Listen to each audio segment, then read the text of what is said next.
በስመ አብ ወወልድ ወመንፈስ ቅዱስ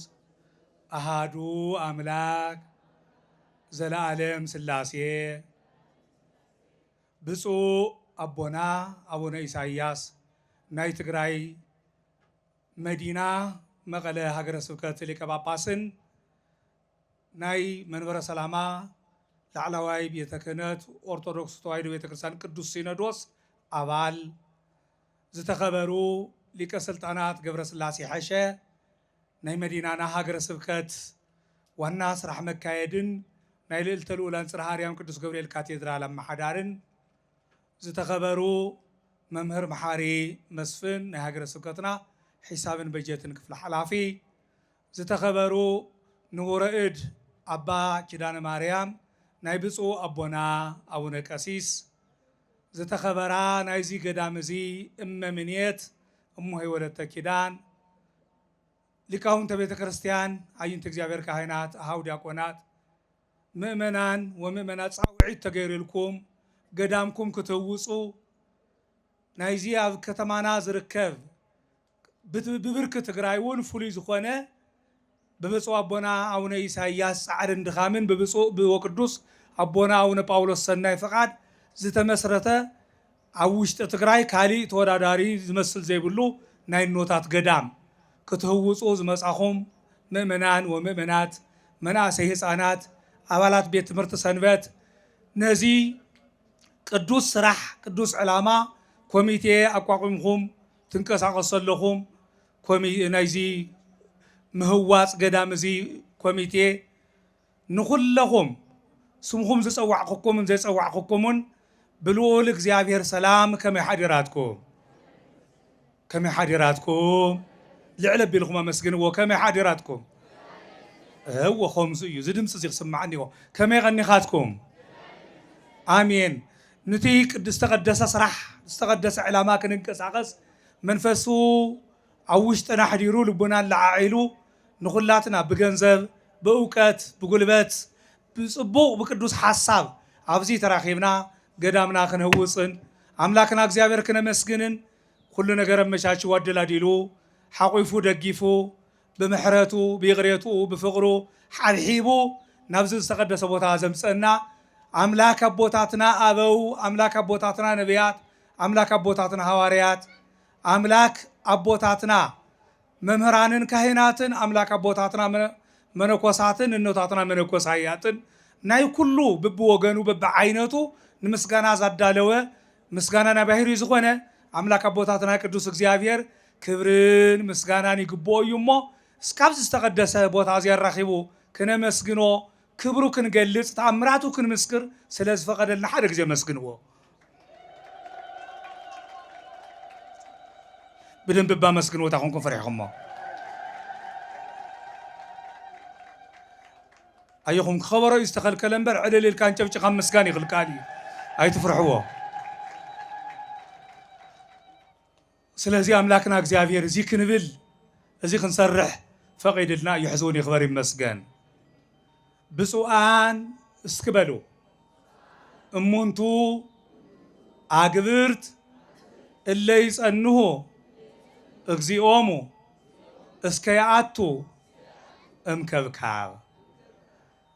ጎይቶም ካብቲ ዝኸዶ መርዓ እስካዕ ዝምለስ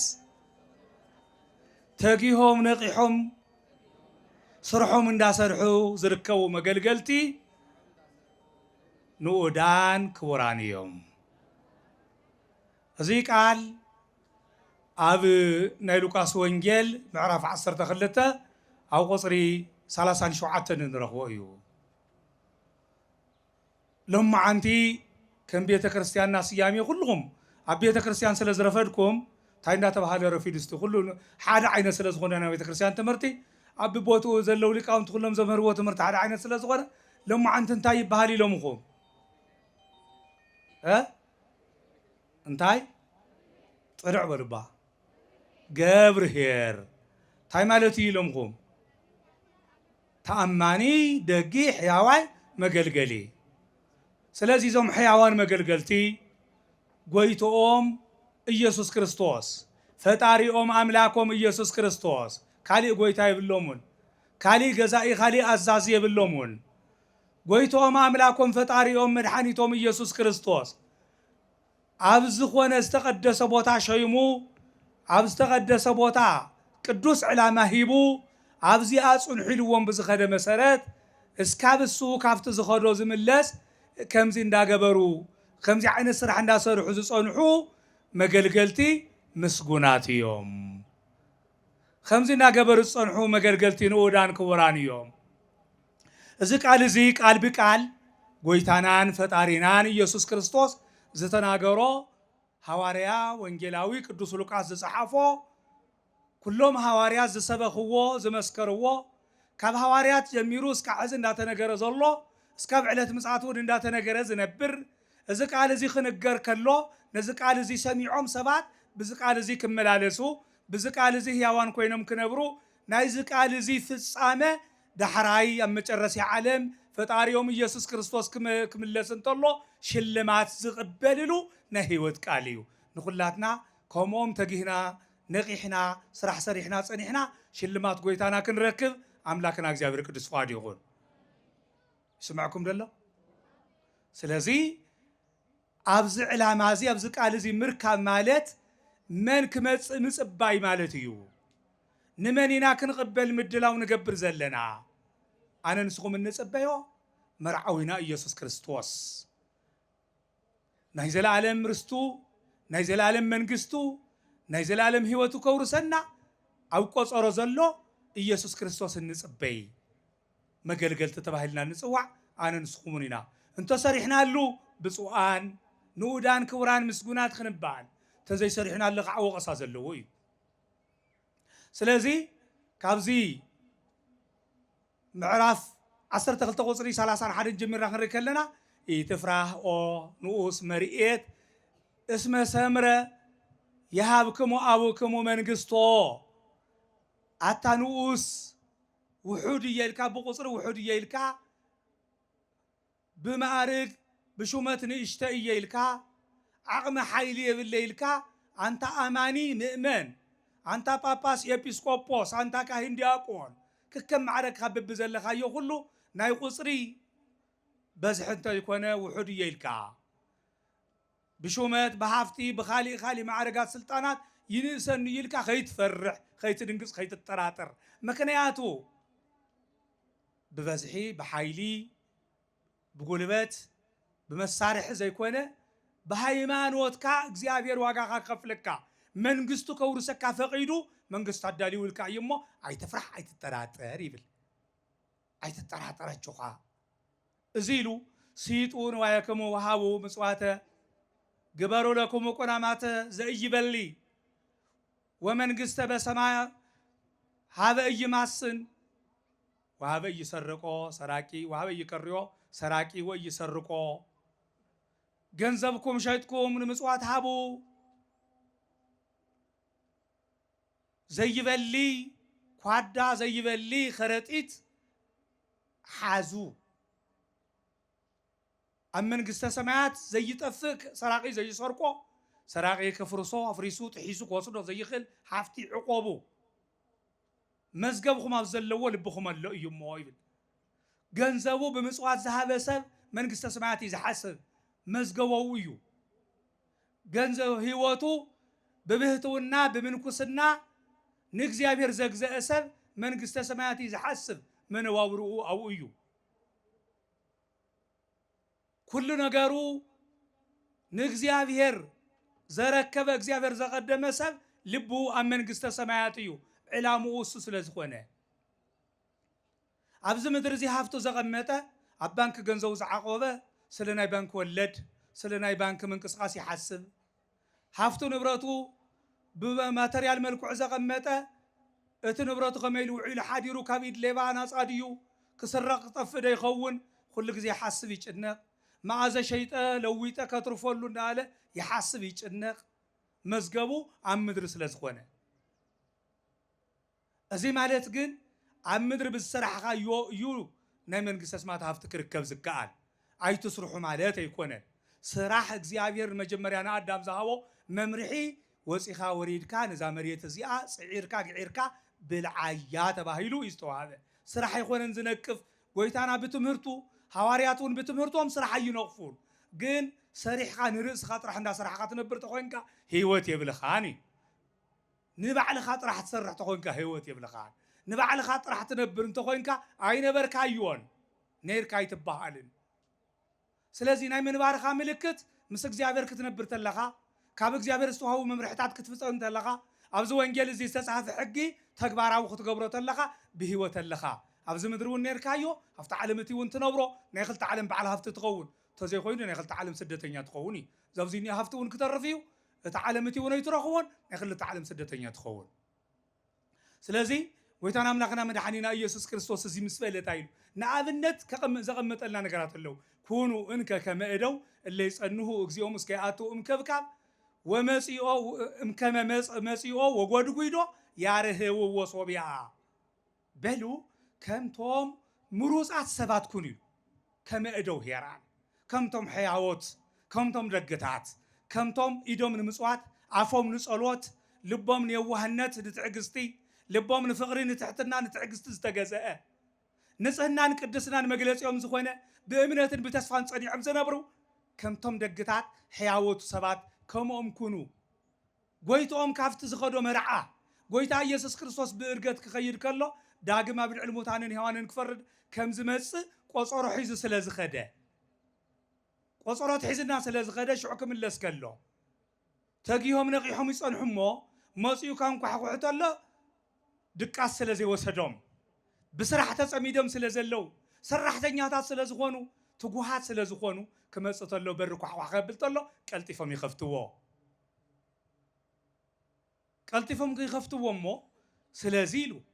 ብፁዓን እሙንቱ ኣግብርት እለ ረክቦም እግዚኦም እንዘ ከመዝ ይገብር ወይ ተግሁ ከምዚ እንዳሰርሑ እቲ ዝወደቐ እንዳልዕሉ እቲ ዝጠመየ እንዳዓንገሉ ነቲ ዝዓረቐ እንዳልበሱ ነቲ ዝጸመየ እንዳስተዩ ነቲ ዝተኣሰረ እንዳጠየቁ ነቲ ንሓመመ ምሕረት ይሃብካ እንዳበሉ ንሓብሐቡ ዝጸንዑ እሶም ከምዚ እንዳገበረ ዝጸንዑ ሰባት ንኡዳን ክቡራን እዮም መን ክመጽእ ተሎ ጎይቶኦም መጺኡ ከምዚ እንዳሰርሑ ዝረኽቦም ስራሕ እንተይፈትሑ ብስራሕ ተጸሚዶም ከም ናይ ሰነ ናይ ሓምለ ሓረስታይ ምስ ወግሐ ወፂኡ ኣብ ስራሕ ውዒሉ ምሸት ኣትዩ ቀለበ ውዑር ቀለብ ሰራሕተኛታት ሓሲቡ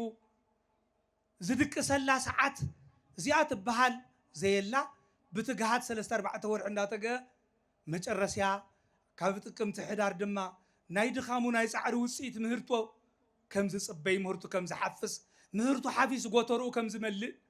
ዓመት እስካብ ዓመት እንተይተጨነቐ ቀለቡን ቀለብ ካልኦትን ክኢሉ ፈጣሪኡ እንዳመስገነ ዝክር እንዳዘከረ ኣስራቱ በኩራቱ ወፅኡ ገዝኡ ገባብ ገዝኡ ጋሻ እንዳተቀበለ ከም ዝነብር ጅግና ሓረስታይ እዞም ናይ ክርስቶስ መንፈሳውያን ሓረስቶትን ከምዚ እንዳገበሩ ጎይቶኦም ክረኽቦም ከሎ ምስጉናት እዮም ንኡዳን ክቡራን እዮም ዝተባሃልዎ ፈጺሞም ካብቲ ዝተባሃልዎ ወፃኢ ትሩፋት ሰሪሖም ዝጸንሑ ሰባት ጎይታና ብሉቃስ ብወንጌል ሉቃስ ኣብ ምዕራፍ 17 ቁጽሪ 7 ከም ዝነገረና ኩሎ ዘተኣዘዝክሙ ገቢረክሙ በሉ ኣግብርት ጽሩኣን ንሕነ ተተኣዘዝክምዎ ትስርሕዎ ዝተባሃልኩም ነገራት ኩሉ ፈጺምኩም እቲ ዝተባሃልናዮ ዝተኣዘዝናዮ እኳ ጌርና ነገር ግን ናይ ትሩፋት ስራሕ ተሪፍና ገና ስራሕ ፈቲሕና ኢና ስራሕ ፈቲእና በሉ እዚ ናይ ትሕትና መጨረስያ ናይ የዋህነት መጨረስያ ሰሪሕካ ይስራሕኩን ሂብካ ይሃብኩን ኣገልጊልካ ያገልግልኩን ጾምካ ጸሊኻ ኣይጾምኩን ኣይጸለኹን ይተርፈኒ እዩ ሓጢኣት ዘይብሉ ንጹሃ ባህሪ ቅዱሰ ባህሪ ጎይታ ኢየሱስ ክርስቶስ ናተይ ሓጢኣት ከወግድ ናተይ ድኻም ከቃልል ናተይ ጻዕሪ ከጥፍእ ናተይ ሸኽሚ ኣርሒቑ ክድርቢ ሓጢኣት ዘይብሉ ኣምላክ ጾምን ትጸውም ጸሎትን ትጽሊ ኣብ ጌቴሴማኒ ትሰግድ ዝረእኽዎ ጎይታ ኣለኒ ኣብ ልዕሊ መስቀል ወፂኡ ካሕሳ መከራ ተቐቢሉ ካሕሳ ዝኸፈለለይ ኣቦ ኣለኒ እሱ እኳ በዘይዕድኡ ክንዲዚ ዝኣክል ሰሪዑ ኣነማ እንታይ ልዒለሉ እንታይ ነኽየ ገና ኣይጀመርኩን ክትብል ይግበአካ ክንብል ይግበአና ማለት እዩ ትስተዋሃበና መልእኽቲ ስለዚህ እዚ እንዳሰርሑ ዝጸንሑ ሰባት ንኡዳን ክቡራን እዮም ጎይታ ኢየሱስ ክርስቶስ እውን መጺኡ ተቐቢሉ ከፊቶም ምስ እተውዎ ብክብሪ ናብ ዝግብኦም ቦታ ወሲዱ ኣብ ማእኸሎም ናይ ዘለኣለም ክብርን ሽልማትን የተኣናግዶም ኣብ ማእኸሎም ተቐሚጡ ያሳስዮም እዩ ኣብ ማእኸሎም ተቐሚጡ ያሳስዮም ኣብ መንግስተ ሰማያት ወያረፍቆሙ ማእከሎም ወይረፍቅ ማእከሎም ወይቀንት ሃጲሁ ወይረፍቅ ማእከሎም ወያንሶሱ ወይትለኣኮም ሕቁ ተዓጢቁ ሸጥ ኣቢሉ ተዓጢቁ ማለት እቲ ትማሊ ኣብዚ ዝነበረ ዝገበሮ ተልእኮ ክገልጽ ተሎ እምበር ኣብ መንግስተ ሰማያት ምዕጣቕ ምፍታሕ ምውዳቕ ምልዓል የለን ነገር ግን ትማሊ እስካዕ መስቀል ኣብ ልዕሊ መስቀል ዝገበሮ ተዓጢቁ ዘገልገለና ዝተለኣኸና እቲ ጻውዒት እሱ ትክብር እሱ ንመጨረስያ ዘብቅዕ ስለ ዝኾነ እስካብ መጨረስያ ዘገልግል ስለ ዝኾነ ኣብ መንግስተ ሰማያት ክለኣኾም እዩ ከገልግሎም እዩ ኣብ ማእኸሎም ክቕመጥ እዩ ማለት ብክብሪ ኣብ ማእኸሎም ይቕመጥ ኣብ ማእኸሎም ኮይኑ ይምስገን ቅዱስ ቅዱስ ቅዱስ እንዳበለ እግዚአብሔር ናው ዘውቅዕ ሰው ሁሉ ክንዲ ምግቡ ክንዲ ክዳኑ ክንዲ መንባብሩ ምስጋና እግዚአብሔር እዩ ስለዚህ አው ክነብሩ እዮም አው ማእኸሎም ኮይኑ ምስጋናኦም ተቀቢሉ ምስጋናኦም መጊብዎም ክነብር እዩ ንኹላትና ናው ያብቃዓና ስለዚህ ኣብዚ ከምዚ ዓይነት ክብሪ እዩ ዘብቅዖም ኣየኖም ቶም ኣብዚ ስራሕ እንዳሰርሑ ዝተረኸቡ ቶም ዘይደቀሱ ቀትሪ ብስርቂ ብዓመፅ ብሸፈጥ ብምትላል ለይቲ ብስኽራን ብዳንሲ ብዝሙት ብዕብዳን ዘይተረኸቡ ካብዚ ዝተፈለዩ ወገሐ ንኪዳን መሸየ ንቁርባን እንዳበሉ ናብ ቤተ ክርስቲያን ዝመላለሱ እግሮም ቤተ ክርስቲያን ካብ ምርጋጽ ዘይተሃከየ ዘይተቆጠበ ኢዶም ንምጽዋት ኩሉ ግዜ ዝተዘርግሐ እዚኦም ንኡዳን ክቡራን እዮም ምስግናት እዮም ከም ኣይሎም ስለ ዝረኽቦም ትጎይቶም ክመጽእ ተሎ ዋጋ ክኸፍል እሴት ክህብ ናይ ድኻሞም ሒሳብ ጸብጻቦም ክህቦም ክመጽእ እንተሎ እዚ ዝብለና ጎይታና ኢየሱስ ክርስቶስ እሞ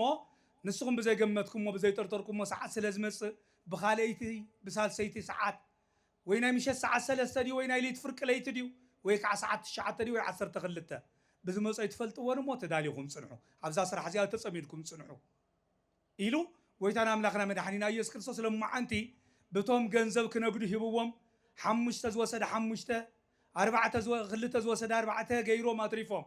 ኣርቢሖም ኣምጽኦም በዘይካ እቲ ህኩይ ትሰነፍ እቲ ወረኛ እቲ ዘይስምስም ዝህብ እቲ ናይ ጎይቱ ስም ዘጸለመ ዘይዘራእኻዮ ተዓጽር ዘይበተንካዮ ትእክብ ኢሉ ነቲ ሕያዋይ ነቲ ደግ ጎይቱ ናይ ጸለመ ዘመተ ዘካየደሉ ስሙ ዘጸለሞ ወረኛ ዘይተረአየ ዘይረአየ ዝምስክር ዘይሰምዐ ዘዛረብ ሓኬተኛ እኩይ ባርያ እኩይ መገልገሊ በዘይካ ንሱ እቶም ክልተ እንታይ ተባሂሎም ተሰሚዖም ሽልማቶም ንስኻ ተኣማኒ ሕያዋይ ባርያ መገልገሊ ኣብ ውሑድ ነገር ተኣሚንካ ኢኻ እሞ ኣብ ብዙሕ ነገር ክሾመካ እየ ኣብ ሓጎስ ጎይታኻ ኣብ ሰላም ጎይታኻ ኣብ ክብሪ ጎይታኻ እተው ተሸለም ተቐመጥ ተሾም ተባሂሉ ጽቡቕ ካብ ጎይታ ክስማዕ ዝግብኦ ካብ ጎይታ ክርከብ ዝግብኦ ናይ ክብሪ ቃል ተዋሂብዎም እዩ ናይ ክብሪ በዓል ቤት ኣምላክና እግዚአብሔር ኣብ ቅድሚኡ ንኸብረሉ ስራሕ ክንሰርዕ ናይ ምስትውዓል ጸጋ ንኹላትና ይዓድለና ብኣእምሮና ዝተውዕሎ ኣብዚ ዓለም እዚ ዘሎ ኣብ ሰማይ እውን ዘሎ ኣብ ባህላይ እዚ ምክንያቱ ኣብ ቅድሚ ብመንግስቲ ሓላፍነት ኣብ መንግስቲ ሓላፍነት ይብዎ ተኣሚኑ ዝተረኸበ ሰብ ተሸላሚ እዩ ካሊእ ተሪፉ ኣብዚ ዓለም እዚ ኩላትኩም ከም ትፈልጥዎ ንፉዓት ሓረስቶት ናይ ሓረስታይ ሞዴል ተባሂሎም ዝሽለሙ ናይ ነጋድዎ ሞዴል ተባሂሎም ዝሽለሙ ብዙሓት እዮም ኣትሪፎም ነጊዶም ኣትሪፎም ሓሪሶም ኣምሪቶም ዝሽለሙ ምክንያቱ ንባዕሎም ኮይኖም ንኻሊእ ወገን ክጠቕሙ እዮም ንኻሊእ ወገን ምጥቃም እዩ ዕላማ ሰብ ንርእሱ ምንባር ኣይኮነን ዕላማ ንኻሊእ ወገን ምጥቃም ከመይ ጌርካ ንኻሊእ ወገን ክትጠቅም ትኽእል እንተሰሪሕካ እዩ ስለዚ ብከምዚ ምባል ቅድ ጎይታና ኢየሱስ ክርስቶስ ኣብነት ገይሩ ዝተናገሩ ኣብዚ ምድሪ እዚ ከም ንሪኦ ኣብ ሰማይ እውን ንባዕልና ንሰርሕ እሞ ካብና ባዕልና ካብ ዝረኸብናዮ ሃፍቲ እግዚኣብሔር እዩ ኣይኮነን ንብረትና ኣካልና ህይወትና እውን ናይ እግዚኣብሔር እዩ ብምባል ብምእማን ትሩፋት ክንሰርሕ ከለና ሽልማቱ ንዓ ብንእሽተይ ብውሑድ ነገር ተኣሚንካ ኢኻ ኣብ ጎይታ ኣብ ናይ ጎይታኻ ሓጎስ ኣብ ናይ ጎይታኻ ርስቲ ኣብ ናይ ጎይታኻ መረበት ኣብ መንግስተ ሰማያት ዕረፍ ተቐመጥ ተሾም ተሸለም ንበር ክበር ይበሃል እግዚአብሔር ኣምላክ ንዚ ጸጋ እዚ የብቅዓና እስኪ ብደንቢ ንጸሊ ንስርሐሉ እውን سلازي قويتان أملاكنا مدحانينا يسوع كريستوس ناي مجرسان قدوس بيتروس تايلوه قدوس بيتروس نقويتان يسوع كريستوس كم زيلو تايقوه زمثال يزي نعنا نهواريات نتو مهارة خاديوس ويكعانو كله عالمي ويلوه نقول سبز ملكات ديوس نعنا نتو مهارو أبز قبائي نزلنا أب كرم خان استرخبنا قال كاتقبلنا ننخيد نعنا ديو نقول سبيو ويلكتي قال له قدوس بيتروس قويتا يسوع كريستوس كم زيلوه منو انقا وقتو مجابي مؤمن وتأبيب زي سيمو أجزئو لا إله كل سبع بيتو كما يحبو موسى سيمو ببجيزيه نعهم طرح ما يكون نسو كله يو استياب زعلم زي بمثالي خنقرا كامو حدا بعد صقا نبرتو كم حدرولو سرحتنياتاتو كوكوز اصرولو تأماناي شوم غيرو زشوم ونمن يلك لبان بالهي عواقي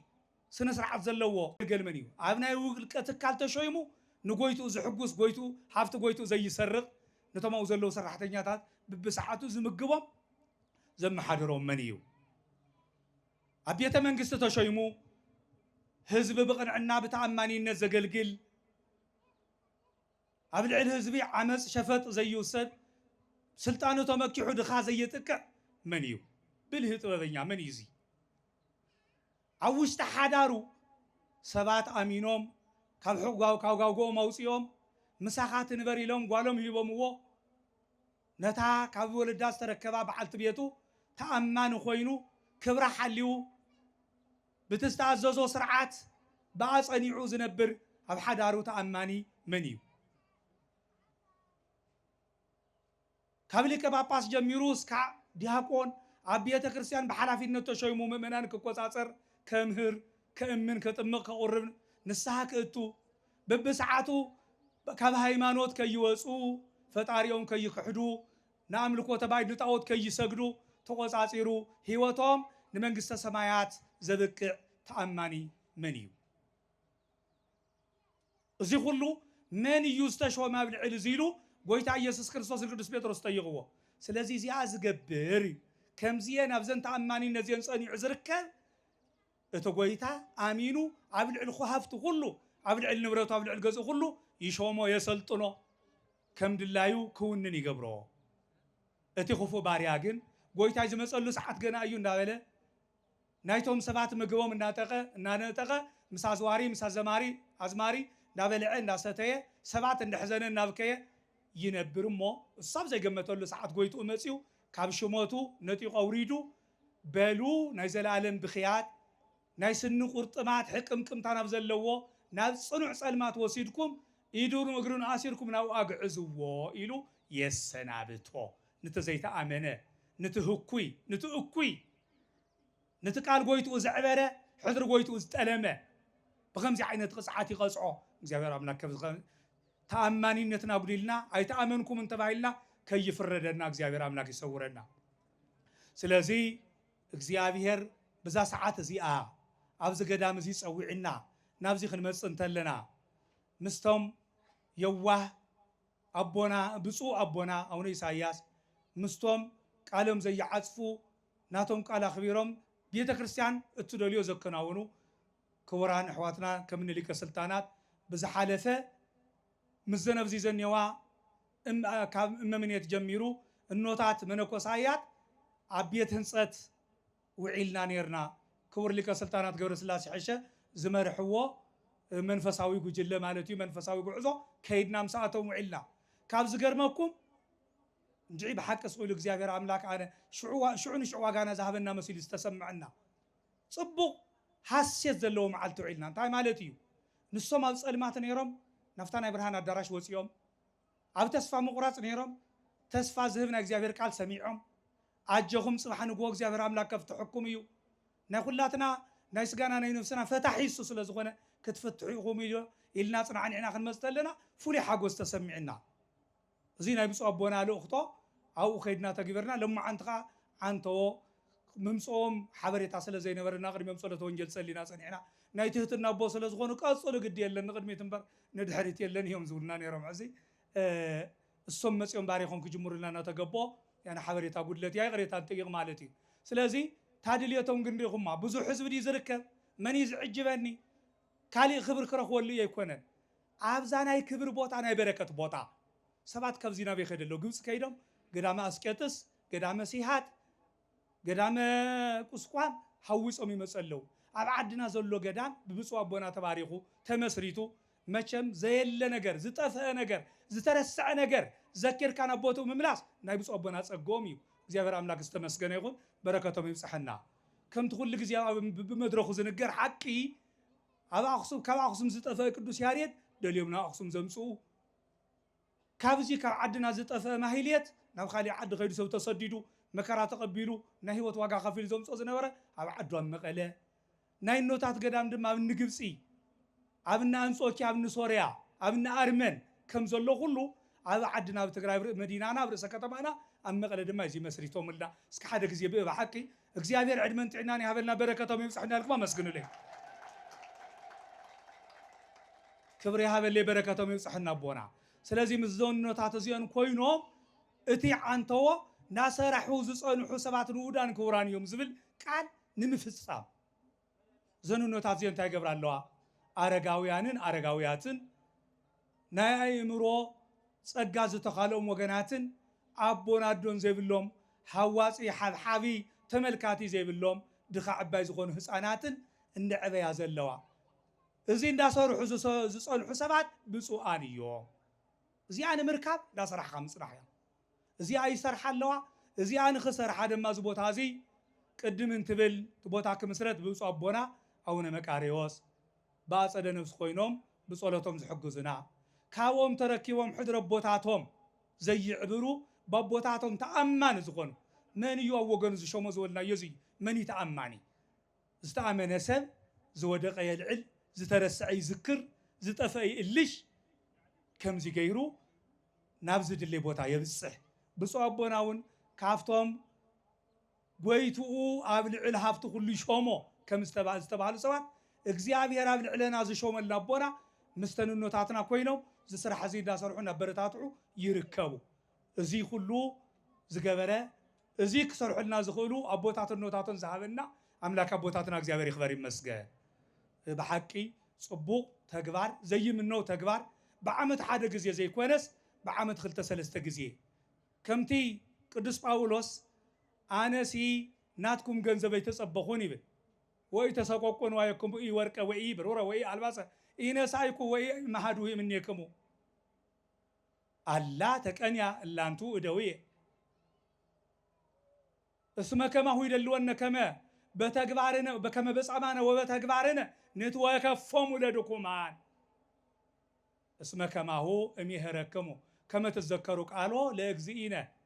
ዘይቤ ብፁዕ ዘይሁብ ዘይነስ አብ ግብረ ሐዋርያት ስራ ምዕራፍ 10 ካብ ቁጽሪ 33 ጀሚርና ካብ ክንሪኦ ከለና ቅዱስ ጳውሎስ አንናትኩም ገንዘብ ወርቅን ብሩርን አልባስን አይተጸበኹን ኢሉ ሃቡን አይበልኹኩምን ንዓይኹን ነቶም መሳይ ዝነበሩ ለተካዚየ ወይ ለምስሌ ንዓይኑ ጉዳይ የመፈጸሚ ነቶም መሳይ ዝንቀሳቀሱን እዚ ሃብዎም እዚ ግበሩሎም አይበልኩኹምን ኢሉ አይበልኹኩምን ታይዳ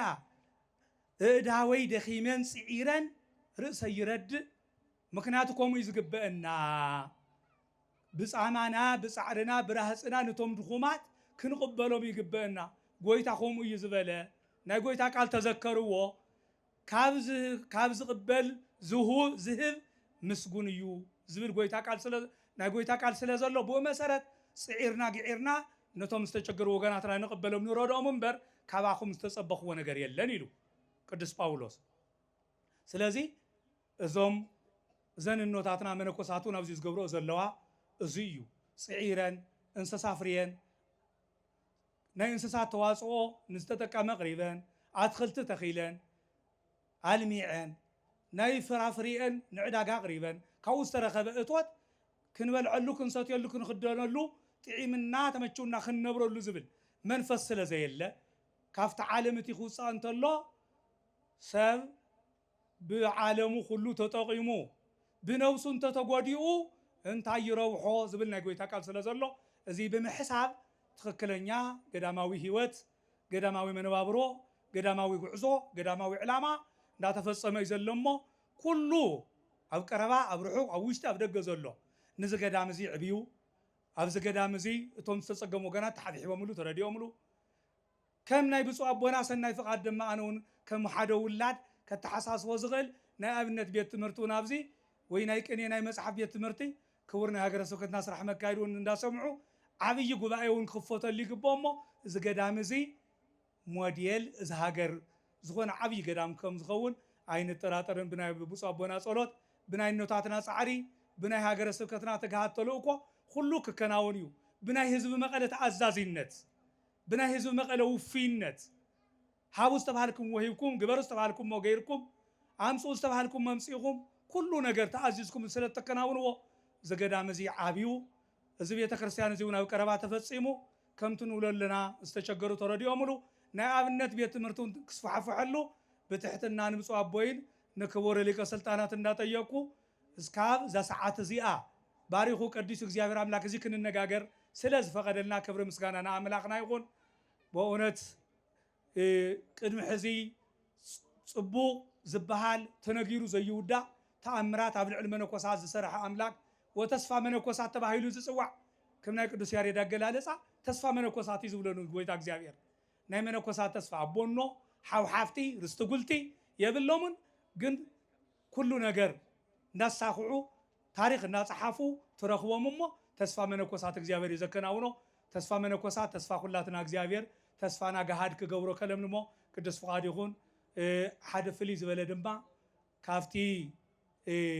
ምእንቲ ሃይማኖት ምእንቲ ሃገር ምእንቲ ህዝቢ ዋጋ ዝኸፈሉ ጀጋኑ ሓርበኛታት ሰራዊቱ ናብ ዝገዳም እዚ ተረኺቦም በረከት ክካፈሉ ትዝደኸምሉ ዋጋ ዝኸፈልሉ ኣካል ዝገበርሉ ዕላማ ብዛዕባ እንታይ ነይሩ ዝብል ክሰምዕዎ ዝገዳም እዚ ከይበርስ ከይዓኑ እኖታት መነኮሳት መነኮሳያት ኣንስቲ ካህናት ከይድፈራ ጥምቀተ ክርስትና ከይጠፍእ ኢኹም ዋጋ ከፊልኩምሉ